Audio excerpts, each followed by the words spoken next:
속으로 그럴 거예요. 아마 내가 무슨 축복을 받았는지. 그걸 가르쳐 드리겠습니다. 오늘 제가 여러분들에게 죄송한 것은 뭐냐면, 여러분들에게 그리스도인의 삶을 놓치게 함으로 인해서 하나님께서 준비하신 모든 축복이 있는데 그 축복을 제가 가르치지 못한 것이 너무 죄송하고, 요즘에는 제가 희귀하는 마음을 많이 갖습니다. 놓쳤어요. 많은 걸 놓쳤어요. 제가 모릅니까? 소경이 소경을 인도하면은 둘 다 구덩이에 빠진다고 그랬는데, 제가 바로 그런 사람이 아니었나, 이런 걸 돌아보면서 오늘 여러분들에게 이제 그 삶을 계속해서 이야기를 할 겁니다. 특별히 이제 오후 예배 때는 계속 삶을 얘기해요. 그래서 전체를 우리가 쫙 보면은 우리가 총론이라고 하는 게, 총론 전체를 이제 보는 것이 오늘 이 시간이고요.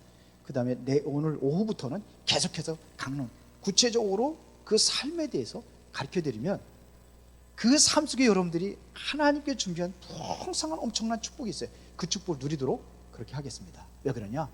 구원받은 자의 삶이 있거든요.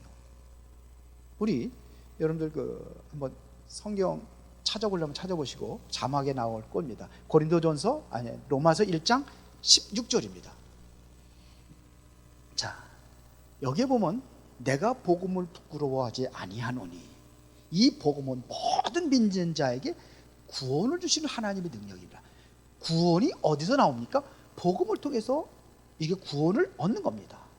그래서 먼저는 유대인에게요, 그리고 헬라인에게로다 그랬어요. 근데 17절에는 뭘 얘기하냐면 그 삶을 얘기하는 겁니다. 자, 복음에는 하나님의 의가 나타나서 믿음으로 믿음에 이르게 하나니, 어떻게 성숙한 믿음으로 자라날 수 있는 비밀이 뭐냐? 기록된 바 오직 의인은 뭘로 살아요? 믿음으로 말미암아 살리라 함과 같으니라 했어요. 16절은 뭘 얘기하냐면 구원의 능력을 얘기하는 거예요. 복음을 통해서. 그 17절은 뭐 얘기하는 거예요? 17절은 구원받은 자의 삶을 얘기하는 거예요. 그게 뭐냐? 믿음의 삶이에요. 그래서 이스라엘 백성들의 여정이 있어요. 애굽에서 40년 동안 400년 동안 노예로 살았어요. 6월절 피 바르는 그날 이스라엘 백성들이 전부 다 빠져나왔습니다. 그렇죠?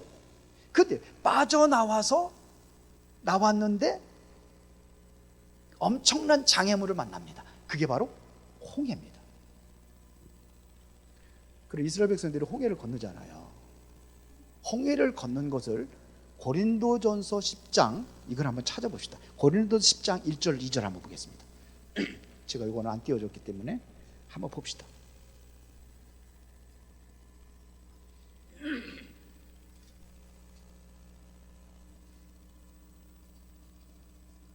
자, 1절부터 보겠습니다. 형제들아, 나는 너희가 알지 못하기를 원하지 아니하노니 우리 조상들이 다 구름 아래에 있고 바다 가운데로 지나며 모세에게 속하여 다 구름과 바다에서 뭐를 받고? 세례를 받고. 그래서 다 같은 신령한 음식을 먹으며 다 같은 신령한 음료를 마셨으니 이는 그들을 따르는 신령한 반석으로부터 마셨음에 그 반석은 곧 그리스도니라. 그러니까 광야 생활을 하기 전, 광야로 들어가기 전에 거기에서 뭐였냐면 세례를 받는 거예요. 왜? 홍해 바다를 건너는 것은 바로 구름과 홍해 바다는 뭘 얘기나? 세례를 얘기하는 겁니다. 항상 구름 기둥으로 그들을 인도하셨고 그것이 바로 그리스도인의 세례를 이야기하는 거예요. 그래서 광야를 40년 동안 거기서 삽니다. 왜 광야 40년 동안 살았느냐? 왜 그랬을까요? 이스라엘 백성들이요, 가나안 땅, 애굽에서 가나안 땅까지 가는 길은 사흘 길이면 가요.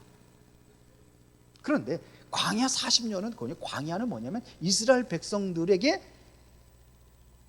교훈을 주는 현장이에요. 거기서 뭐 또한 교훈을 줬냐면, 다시 말하면 예배하는 삶이라든지, 거기서 말씀을 지키는 삶이라든지, 또 거기에서 하나님을 경외하는 그런 모든 삶의 방법들을 가르쳐 준 거예요. 그렇죠. 그리고 성막 중심으로 움직였어요. 그런 말은 교회 생활을 얘기하는 거예요. 삶을 얘기하는 겁니다. 그런데 하나님께서 계획하신 건 2년이었어요. 2년인데 40년 동안 돌았어요. 왜 40년 동안 돌았을까요? 학생들이 수업의 어떤 과목의 하나가 미달되면 어떻게 되는지 알아요? 예? 졸업은 못해요. 그 이수할 때까지. 그 이수가 안 된 거예요. 그래서 계속해서 반복해 돕니다. 2년 만에 가나안 앞에까지 갔어요. 그때 거기 가서 정탐꾼 12명을 보냅니다. 가데스 바네라는 곳에서. 이제는 뭐냐? 2년 동안 훈련 다 끝난 줄 알고 갔는데 거기서 불합격을 합니다. 왜 그러냐면 12명의 정탐꾼을 보냈는데 아직도 하나님의 말씀에 못 미치는 거예요. 그래서 전부 다 뭐냐면 그 현장을 보고서는 뭐냐면 우리는 메뚜기 같고 뭐 거기는 산지 뭐 요새고 뭐 그러니까 잘 봤어요. 그 우리 못 들어간다는 거예요. 그래서 다시 뺑뺑이를 도는 거예요. 그게 38년을 돌아갑니다. 광야. 그게 바로 교훈의 장소예요. 여러분들이 잘 알아야 됩니다. 그래서 광야 40년 동안 거기서 이제 지난 다음에 거기 다 죽습니다. 준비하지 못한 사람 다 죽고 그냥 누락된 사람들. 그러고서는 이제 후대들이 이제 들어갑니다. 여호수아 갈렙만 애굽에서 나온 사람들이 여호수아 갈렙만 들어갑니다. 그래서 거기를 지나가려면 반드시 요단강을 건너야 돼요. 요단강은 뭐를 얘기하는 거죠? 죽음을 상징하는 거예요. 여러분 찬송할 때 보면 항상 장례식 때 며칠 후 어디 가서 만나?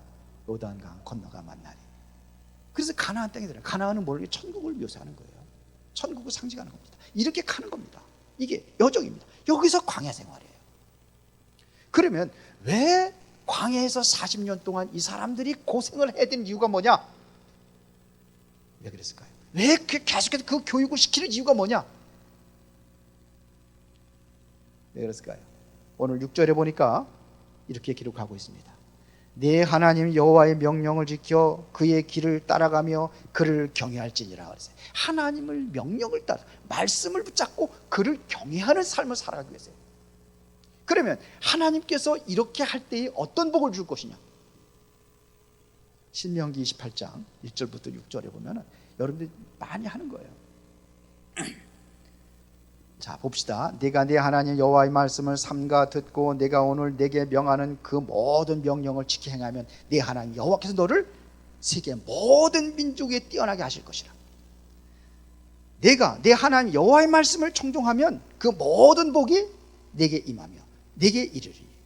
그러면서 뭐래요? 성읍에서도 복을 받고 들에서도 복을 받을 것이며 내 몸의 자녀와 내 조지의 소산과 내 짐승의 새끼와 소와 양의 새끼가 복을 받을 것이며 내 강조리와 떡반죽 그릇이 그 복을 받을 것이며 내가 들어와도 복을 받고 나가도 뭘 받으리라? 복을 받으리라. 하나님의 약속이에요. 정말로 하나님의 말씀대로 여러분들이 살아간다면, 하나님 명령하신 그 규례대로 살아간다면, 하나님께서 원하시는 그 그리스도의 삶을 살아간다면 하나님께서 뭘 주겠다? 복을 주겠다는 얘기입니다. 그래서 이스라엘 백성들이 광야에서 계속해서 하나님으로부터 징계를 받습니다. 안 하면 징계를 받는 거예요. 왜 징계를 하는 이유가 뭐냐? 오늘 본문에 5절에 보니까 너는 사람이 그 아들을 징계함 같이 네 하나님 여호와께서 너를 징계하신 줄을 마음에 생각하고 그랬습니다. 앞에 보면 많은 것들이 이스라엘 백성들이 계속 문제가 일어나면 하나님께서 징계를 내립니다. 그럼 징계가 뭐냐? 징계는 히브리어로 교육하다 이런 뜻이에요. 징계는 뭐라고요? 교육하다. 그 사람을 벌 주는 게 아니에요.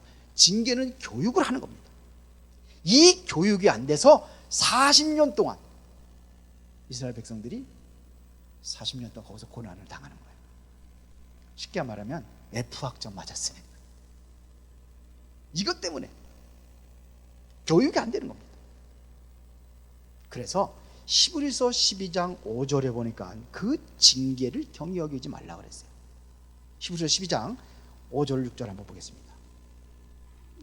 또 이들에게 권하는 것 같이 너희에게 권면함신 말씀을 잊었도다. 일러스되 내 아들아 주의 징계하심을 경히 여기지 말며 그에게 꾸지람을 받을 때에 낙심하지 말며.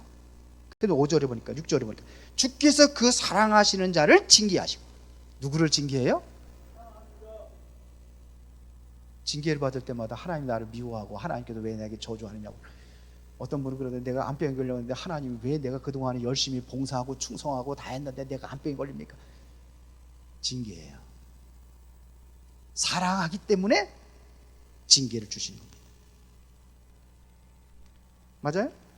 잠언서 12장 1절에 보니까 훈계를 좋아하는 자는 지식을 좋아하거니와 징계를 싫어하는 자는 뭐 같다고 그랬어요? 읽어봐요. 그게 써져 있잖아. 뭐가 같다고 그랬어요? 짐승과 같은 자.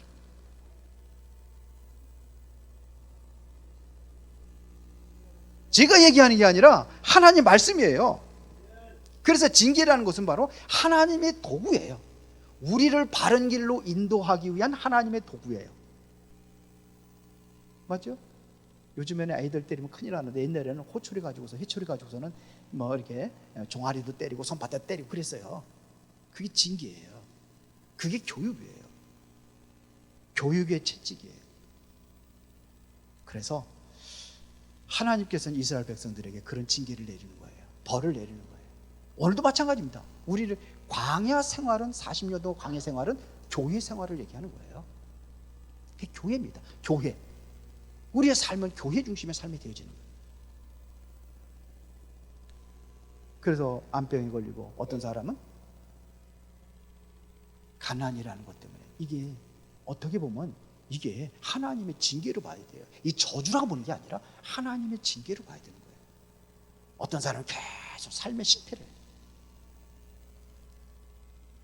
하나님께서 나에게 왜 그렇게 주는지 빨리 깨달으라고 깨달으시길 바랍니다. 그래서 우리가 보면은 육신적인 복은 기복신앙이라고 그래요. 완전히 이걸 무시하고 살아. 제가 그랬어요. 그게 뭐 그렇게 중요하냐? 왜? 바울은 배설물로 얘기했는데 왜 배설물을 좋아하느냐? 근데 제가 그러니까 여러분들에게 복을 못 준 것 같아요. 제 잘못입니다. 하나님이 징계를 주는 거예요. 그게 기복신앙이 아닙니다. 그게 징계예요. 깨달으라고. 그럼 못 깨달아. 우둔해가지고 하나님의 지식이 없어서 말씀에 대한 이게 지식이 없어요. 그래 내 기준을 가지고 내 중심 가지고 하는 거예요. 그렇게 판단하고 그게 뭐 그렇게 중요해요.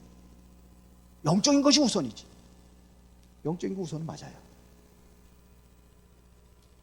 오늘부터 여러분들이 그리스도의 삶을 시작하면은 다 부자가 되고 건강하고 그렇게 살아가게 될 줄 믿습니다. 아멘. 왜 이렇게 작아요? 그렇게 하고 살고 싶지 않아요? 그래서 광야 40년 동안에 가르친 그 내용들이 뭔지 간단하게 보겠습니다. 오늘은 총론이니까요. 간단하게 보겠습니다. 첫 번째가 뭐냐? 예배의 삶입니다. 그래서 광야 40년 동안 출애굽을 해가지고 나왔을 때에 출애굽기부터 출애굽기, 레위기, 민수기, 신명기까지 계속해서 최고로 강조하는 게 뭔지 알아요? 그게 뭐예요? 예배입니다. 구약의 제사가 거기에 예배예요. 이따 오후에 구체적으로 구약의 제사가 예배입니다. 그래서 요한복음 4장에 보니까 수가성의 여인을 예수님께서 만나고 나서 그래서 그 수가성 여인이 그러잖아요. 사마리아 여자가 우리는 이 산에서 예배하는데 당신들이 예루살렘에서 예배한다고 합니다. 어떻게 맞느냐? 그때 예수님께서 얘기합니다. 이 산에서도 저 산에서 말고 이제는 하나님께 올바른 예배하는 때가 온다는 겁니다. 그게 뭐냐? 신령과 진정으로 예배할 때가 온다. 그게 바로 예수님의 십자가예요. 그 이전에는 그 당시에 사마리아 여인이 할 때 예배라고 했어요. 그럼 그때 우리처럼 이런 예배가 아니잖아요. 제사 지냈잖아요. 양 잡아가지고 피 흘려가지고. 그 예수님께서 제사 지낸 데 가가지고 그 노끈으로 채찍 만들어가지고 다 내쫓고 그러잖아요. 그게 뭐냐? 제사 드렸습니다. 그게 곧 오늘날 예배입니다. 예배란 어떤 뜻이냐? 지극히 높으신 분께 절하다 이런 뜻이에요. 높으신 게 뭘하다? 절하다. 이것이 익혀져야지만이 가나안 땅에 가는 거예요. 이걸 못 익히는 거예요. 그래서 이거 프로스퀴네오라고 그러는데 절하다 이런 뜻이에요. 그래서 동방박사 세 사람이 예수 믿게 가가지고 뭐 하죠? 경배하잖아요. 절하잖아요. 이게 최고의 하나님께 예배하는 겁니다. 부모님께 절하는 예절 배웠죠? 한복 입고 여자들은 이렇게 하고 남자는 이렇게 하고, 맞죠? 제일 먼저 결혼하고 시집가면 그 집에 가가지고서는 시집살이 할 때 제일 먼저 뭐부터 하는지 알아요? 아침에 일어나면 뭐부터 해요? 어른들한테 인사하잖아요. 문 두드려 기침 소리 나면 인사하러 가는 거예요. 그러고 하루 일과를 시작하는 거예요. 대통령한테 우리가 만난다. 그럼 대통령 만나는 예절이 있어요, 없어요? 그거를 담당한다. 의전이라고 하는 거예요. 그 의전은요, 대통령이 바뀌어도 안 바뀐대요. 그 사람들 쉽게 왜 안 바꾼답니다. 왜 그러냐? 그 교육을 제대로 해야 돼요.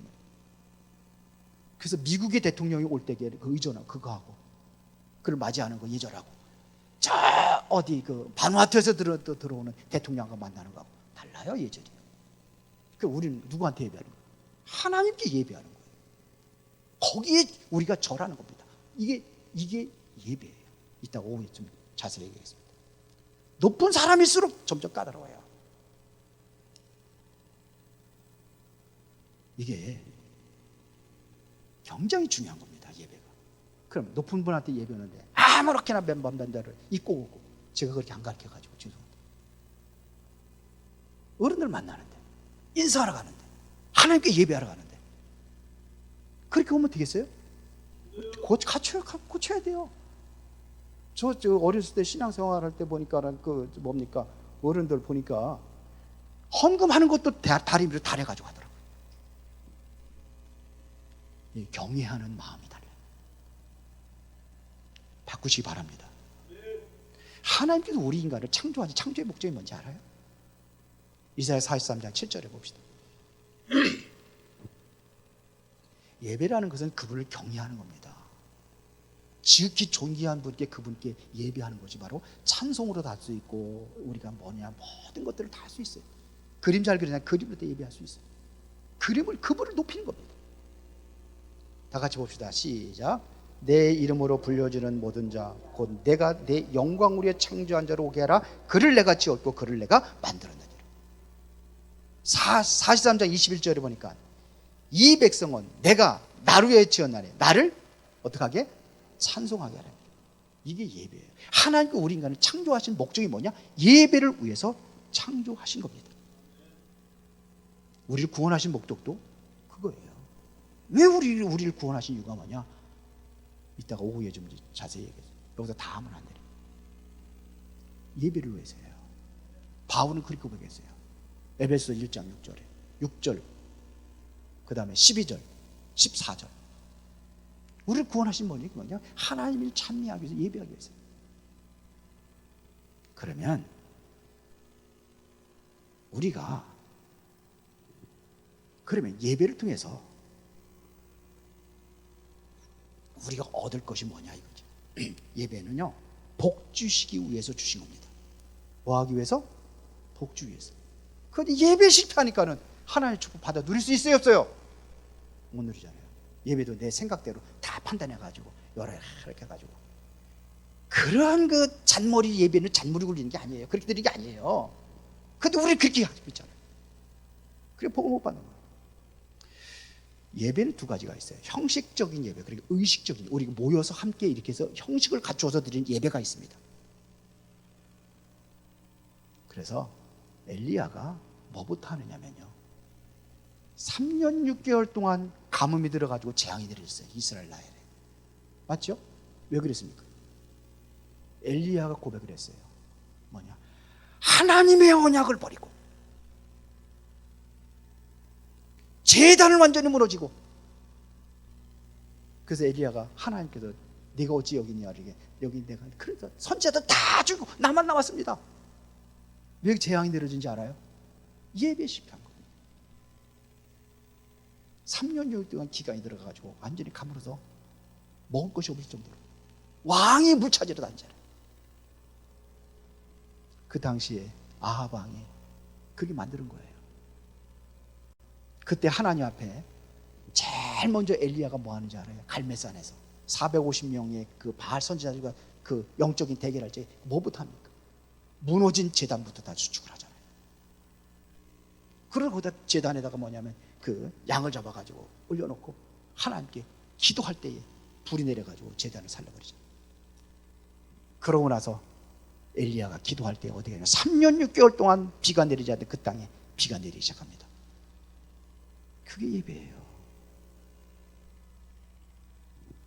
그래서 실제적으로 뭐냐, 아브라함은 가는 곳마다 단을 쌓습니다. 아브라함, 이삭, 야곱, 그 사람들의 특징이 뭐냐, 가는 곳마다 다 단을 쌓습니다. 이게 바로 예배예요. 이게 삶으로 연결되는 거지, 바로 삶의 예배예요. 그래서 지금 구원파가 예배를 폐했어요. 구원파는 예배보다 뭘 줘요? 교제를 더 중요시 여깁니다. 교제가 예배라고 합니다. 물론 교제의 삶 나중에 얘기하겠습니다. 그걸 예배라고 그래요. 저도 예배에서 중요한 것이 바로 말씀이라고 하면 말씀 중심, 말씀만 들으면 되지 뭐. 그게 실패입니다. 예배는 처음부터 드려지는 겁니다. 하나님께 내 몸을 거룩한 산제사로 드려지는 게 바로 예배예요. 영적인 예배예요. 말씀만 듣는다, 그럼 말씀만 하지 왜 찬송도 하고 뭐 그런 것도 헌금도 하고 그런 거 왜 합니까? 그게 예배예요. 제사 지낼 때 제사 지내는 모든 그 형식이 갖춰져 있다니까요. 그렇게 하는 겁니다. 근데 우리는 말씀만 듣는다고 그래가지고 마음대로 돌아다니다가 말씀 시간만 앉으면 그것만 들으면 돼, 이런 식으로 했어요. 그러니까 보세요. 여호와 증인들 보면, 구원파 보면은요, 삶이 굉장히 곤고합니다. 제가 구원파 만나가지고 얘기했잖아요. 2, 3년 동안 계속 했잖아요. 만나가지고 말씀 같이 공부하고 그랬잖아요. 삶이 굉장히 곤고해요. 그러니까 예배에 승리하시길 바랍니다.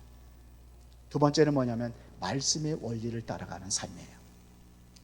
신명기 8장 3절에 보니까는 너를 낮추시며 너를 줄이게 하시며 또 너도 알지 못하며 내 조상들도 알지 못하던 만나를 네가 먹이신 것은, 하늘에서 만나를 먹여서 먹이셨잖아요. 만나를 먹이신 것은 사람이 떡으로만 사는 것이 아니라 여호와의 입에서 나오는 모든 말씀으로 사는 줄을 네가 알게 하려 하심이라. 이걸 알게 하신 거, 이거를 왜 만나를 먹여줬느냐 이거죠. 만나를 줄 때마다 육신적인 것만 챙기기 위해서, 우신에 살기 위해서, 그게 아니라 그런 것처럼 우리가 여러분들 굶으면은 3일 굶으면 굶어보세요. 제대로 살겠어요? 그런 것처럼 우리는 뭘 먹고 살아야 된다? 하나님의 말씀으로 사는 거예요. 맞습니까? 만나는 곧 뭘 얘기냐? 하나님의 말씀을 상징하는 겁니다. 그래서 이스라엘 백성들이 뭘 중심으로 움직였냐면 말씀 중심으로 움직였어요. 말씀을 누구에게 줬느냐? 모세에게 준 거예요. 그래서 모세를 통해서 하나님의 말씀을 받고 그들이 그 말씀대로 움직여 사는 것이 이 광야 생활입니다. 그리스도의 삶의 핵심이 뭐냐? 하나님의 말씀입니다. 말씀대로 살아간 사람에게 하나님께서는 뭐냐? 그 평안을 주시고 재앙을 거두시지만 말씀을 대로 살아가지 못할 때는 뭐냐? 재앙이 온다. 잠언서 1장 25절부터 한번 보겠습니다. 잘 보여요? 뒤에 글자? 안 보이시는 분들은 앞에 앉으라고 그러니까. 자 봅시다. 도리어 나의 모든 교훈을 멸시하며 나의 책망을 받지 아니하였은즉 너희가 재앙을 만날 때 내가 웃을 것이며 너희에게 두려움이 임할 때에 내가 비웃으리라. 하나님 말씀하시는 겁니다. 그러면서 보세요. 너희의 두려움이 광풍같이 임하겠고 너희의 재앙이 폭풍같이 이르겠고 너희에게 근심과 슬픔이 임하리니. 왜 그래요? 말씀을 놓친 거예요. 그래서 그때 너희가 나를 부르리라. 그래도 내가 대답하지 아니하겠고 부지런히 나를 찾으리라. 그래도 내가 너를 만나지 못하리니. 대저 너희가 지식을 미워하며 여호와의 경외하기를 즐거워하지 아니하며. 지식이라는 것은 하나님 말씀을 얘기하는 거예요. 말씀을 어떻게 해요? 말씀을 미워했다. 여호와 경외하기를 즐겨하지 아니하며 나의 교훈을 받지 아니하고, 이게 다 이 말씀입니다. 나의 모든 책망을 없인 여겼습니다. 그러므로 내 자기 행위의 열매를 먹으며 자기 꾀에 배부르리라. 어리석은 자의 태보는 자기를 죽이며 미련한 자의 안일은 자기를 멸망시키려니와. 그러면서 33절입니다. 다 같이 시작. 오직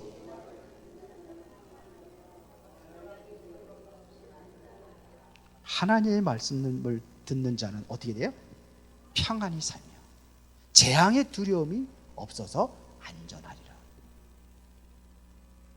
이게 광야에서 가르친 내용이에요. 그 다음에 세 번째는 성막 중심의 삶을 살았습니다. 성막이라는 것은 뭘 얘기했냐면 교회를 얘기하는 거예요. 오늘날 교회를 얘기하는 겁니다. 그래서 사도행전 7장 38절에 보니까, 봅시다. 다 같이 읽어봅시다. 시작. 신의 산에서 말하던 그 천사와 우리 조상들과 함께 광야 교회에 있었고, 또 살아있는 말씀을 받아 우리에게 주던 자가 이 사람입니다. 그 보세요. 여기 보면 광야가 광야 교회라고 그랬어요. 광야 교회가 뭐냐? 그 당시에 성막이에요. 이스라엘 백성들이 움직일 때 무엇부터 가장 먼저 움직이는 하나님께서 성막을 움직입니다. 성막을 움직이면은 거기에 따라서 백성들이 전부 다 거기서 성막을 따라서 자기 살 수 있는 처소를 준비합니다. 문도 어디로 나냐? 성막을 향해서 납니다. 성막이 오늘날 뭐라고요? 교회라고. 성막 중심으로. 그래서 보면은요, 청교도들이 어디로 갑니까? 아메리카. 거기 들어가잖아요. 거기 들어가 제일 먼저 뭐부터 졌어요? 성전부터 졌어요. 자기 집을 어떻게 냅니까? 성전 중심으로 해가지고 자기 집을 그대로 했어요. 세계를 움직이는 나라가 어느 나라예요? 미국이에요. 이게 하나님이 축복받은 나라 아닙니까? 우리나라도 마찬가지예요. 우리나라 교회 들어오고 나서 잘 살게 된 거지, 그 이전에 얼마나 가난했습니까? 우리나라 파송되던 선교사들이 하나같이 얘기하는 소리가, 그 본국에 이제는 뭐냐, 편지를 써가지고 이제는 복을 하잖아요. 선교복을 할 때. 전혀 소망이 없는 나라. 이런 나라였어요. 아무데나 오줌 싸고 아무데나 침 뱉고 그랬던 나라가 어떻게 해요? 복음 들어오고 나서 그 당시만 해도 예배를 굉장히 중요시했는데, 요즘에 예배가 너무, 그 말세는 모의를 패한다고 그랬어요. 예배에 대해서 살아 식어져 가고 있어요.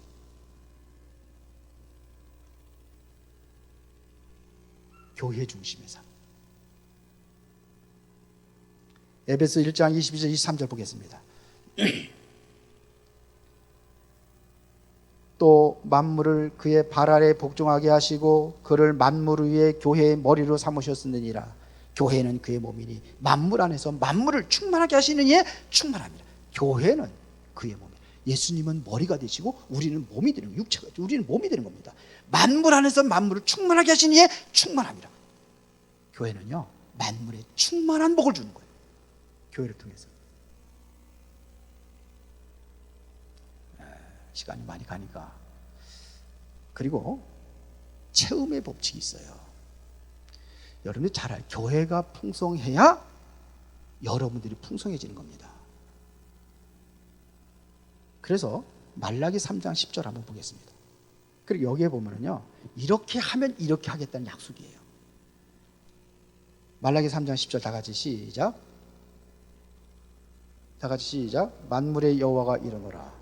너의 온전한 11조를 창고에 들여 나의 집에 양식이 있게 하고 그것을 나를 시험하여 내가 하늘문을 열고 너에게 복을 쌓을 것이 없도록 붙지 아니하나 봐라. 하나님을 시험하면 안 돼요. 그런데 딱 하나 시험하라고 했어요. 이 11조입니다. 11조. 보세요. 내 집에 양식이 있게 하라. 내 집이라는 것은 하나님의 집, 교회에 양식이 있게 하면은 어떻게 하겠어요? 하늘문을 열고 너에게 복을 쌓을 것이 없도록 붙지 아니하라 봐라 그랬어요. 이게 하나님이 약속하신 축복이에요. 이게 체험의 법칙이에요. 교회에 이게 체험에는 하나님께서 그걸 축복하신다고 돼 있어요. 그래서 여러분들이 지금까지 안 했다 하면 도전해 보시기 바랍니다. 시험해 보라니까 한번 시험해 보세요. 앞에 보면 그러니까 포도나무에 과실이 떨어지지 아니하면 그렇지, 모든 것들 여러분들의 모든 것들을 채우신다는 거예요.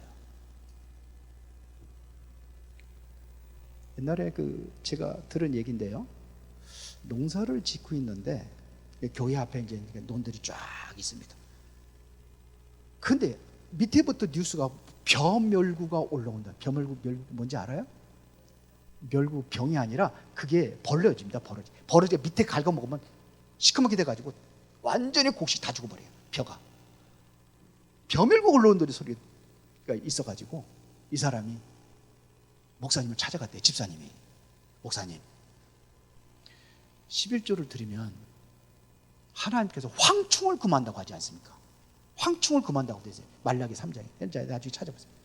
그러면 그렇게 황충을 금한다면 우리 집에 내가 11조 잘 드리고 하면 우리 집에는, 우리 논에는 벼멸구가 안 오지 않겠습니까? 목사님이 뭐라고 그랬냐면 당연하지 그랬어요. 믿음이 좋아요. 그런데 진짜 벼멸구가 쫙 올라가서 했는데 그 논만 벼멸구 안 먹었대. 근데 조금 먹었대. 양쪽에 이쪽 논하고 저쪽 논이 겹치는데 거기만 조금 먹었대. 그래서 11조를 조금 떼먹었나 봐라. 진짜 그랬대. 제가 목사 하기 전에 복사하는 복사 청사진하는 그걸 했잖아요. 제일 먼저 우리는 11조부터 뗍니다. 근데 저 앞에서 했던 분은 적지 않았어요. 그건 저는 어쩔 수 없이 할 수밖에 없어. 왜 그러냐? 그때 이제 학교 다니고 그러지. 신학교 다니고 막 그러지. 어쩔 수 없이 해야 돼. 그거를. 그래서 인수를 받았어요. 적지 않은 거 인수 받았어요. 그래서 하나님 말씀대로 그거부터 한 거예요. 근데 갑자기 잘 될 리가 없잖아요. 그런데 이제 월세를 주는데 월세를 한꺼번에 매월 한 달에 한 번씩 주는 거잖아요. 한꺼번에 못 주니까 2번 나눠줬어요. 15일마다 한 번씩 반반씩 나눠 가져줬어요. 근데 희한한 일이 벌어져. 딱 그때가 집어는 그 날짜가 되면 월세 내는 그날이 되면은 큰 것이 와. 우리 집사람 잘 알잖아요. 그래서 월세를 한 번도 넘겨본 적이 없어요. 나중에 오히려 이제는 뭐냐, 일반의 다른 사람들이 돈 버는 것보다 훨씬 더 많이 벌었어요. 11조 도전하시기 바랍니다. 빌립보서 4장 18절 19절 보겠습니다. 이게 전도자 바울을 도웠던 빌립비 교인들에게 얘기한 겁니다. 18절 19절에 4장 18, 19절 내게는 모든 것이 있고 또 풍부한지라 에바브로디도 편에 너희가 준 것을 받음으로 내가 풍족하니 이는 받으실 만한 향기로운 제물이요 하나님을 기쁘시게 하는 것이라. 지금 뭐냐면 선교 헌금을 드린 거예요. 바울에게 이 향기로운 제물이다. 이것은 우리가 이제 선교에 대해서 이제 비전을 가지고 나가야 됩니다. 우리 조현재 선교사님하고 얘기를 했어요. 우리 같이 자매결을 맺자. MOU 취계를 하려고 해서 자매결 부담 없이 해가지고. 그래서 지금 이제는 여러분들이 좀 선교 좀 해야 돼요. 선교하는 교회로 필리핀도 마찬가지고 해야 됩니다. 근데 보세요. 이 19절에 너희 하나님이 그리스도 예수 안에서 영광 가운데 그 풍성한 대로 너희 모든 것을 쓸 것을 뭐하리라? 채우시죠. 이게 체험의 법칙이에요. 자, 열왕기상 17장 8절부터 19절에 보니까 가뭄이 들어가지고 3년 6개월 동안 가뭄이 들었으니까요. 먹을 것이 있어요, 없어요? 없어요. 그 하나님께서 엘리야를 불러가지고 얘기합니다. 가서 사르밧에 가서 과부를 만나라. 그리고 그에게 먹을 것을 구해라. 그런데 갔더니 사르밧 과부가 나무로 죽고 있는 거예요. 그래서 엘리야가 하나님께서 말씀하셨으니까 나한테 떡 만들어 줘 그랬더니 내가 지금 이제 마지막 가루 한 움큼하고 기름통에 기름 조금 남았습니다. 내가 이거를 먹고 이제는 아들하고 죽으려고 합니다. 그랬더니 엘리야가 남은 주더라. 그리고도 너희들 먹을 거 취해라. 마지막 한 끼 양식인데요. 근데 과부가 그거를 만들어 가지고 엘리야를 대접합니다. 그때 어떤 일이 났습니까? 어떤 일이 났어요? 몰라요? 성경 안 읽어봤어요? 밀가루 통에 밀가루가 마르지 아니하고 기름통에 기름이 떨어지지 않았어요. 언제까지요? 가뭄이 끝날 때까지. 이것은 성경의 약속입니다. 맞습니까? 이게 드림의 법칙이에요. 여러분들이 그리스도로 한 삶의 가장 큰 목표가 뭔지 아십니까? 결론입니다. 하나님께 우리에게 주신 최고의 축복이 뭔지 아십니까? 하나님과 가까워지는 겁니다. 그거를 보고 경건이라고 하는 거예요. 경건이 뭐냐? 하나님과 가까워지는 거예요. 경건한 삶. 그래서 여러분들은 경건하게 사시기 바랍니다. 세상 사람들과 같이 그렇게 살아가지 마시기 바랍니다. 세상 사람들이 범죄하니까 나도 범죄하고 세상 사람 타락하니까 타락 속에 살아가지 마시기 바랍니다. 다니엘서 1장 8절에 보니까 다니엘이 뜻을 정했다고 했습니다. 다니엘은 뜻을 정하여 왕의 음식과 그의 마시는 포도주와 자기를 더럽히지 아니하리라 하고 자기를 더럽히지 아니하도록 환관장에 구웠다. 나는 양이 고기 먹지 않겠다는 거예요. 왜 그러냐? 그게 우상제물이기 때문에 그래요. 자기를 더럽히지 않게 위해서. 다시 말하면 나는 경건한 삶을 살기 위하여. 그게 우리의 삶이에요. 최고의 축복이 뭐냐? 내가 경건하게 사는 것이고 그게 하나님과 가까워지는 거예요. 그리고 하나님께 쓰임받는 겁니다. 그리스도인의 삶의 이유는 뭐냐? 내가 하나님께 쓰임받기 위해서 그리스도의 삶을 살아가는 겁니다. 이게 최고의 축복입니다. 여러분들이 돈 버는 목적이 뭐냐? 여러분들이 건강해야 될 이유가 뭐냐? 여러분들이 성공해야 될 이유가 뭐냐? 하나님께 쓰임받기 위해서 하는 겁니다. 맞아요? 그게 이유예요. 그래서 여러분들이 이제 오후 예배에 다 가시는데 가지 마시고 예배 성공하시기 바랍니다. 그 삶, 오전 예배 때 내가 왜 이 얘기를 오전에 처음 하느냐? 삶을 지금 아니면은 집에 가서도 메시지 안 들으니까. 그래서 오후에 여러분이 꼭 참여하시고 모든 예배 성공하시기 바랍니다. 예배 도전하세요. 저녁 예배 도전하시고 하나님이 우리에게 주시는 축복을 여러분이 실제로 누려야 될 거 아닙니까? 그래서 하나님께 쓰임받는 은혜가 있기를 예수의 이름으로 축원합니다. 전능하시고 살아계신 아버지 하나님 감사합니다. 오늘부터 그리스도의 삶이 어떤 삶을 살아야 되는지 우리가 하나하나 확인하고 그러면서 하나님의 인도받는 축복된 삶이 되어지도록 주의 성령의 충만함으로 역사하여 주시고 말씀대로 그리고 예배에 승리하여 교회 중심의 삶으로 하나님의 최고의 축복과 응답의 증인으로 세상 살리는 전도자들로 쓰임받게 하옵소서. 예수 그리스도 이름으로 기도드리옵나이다.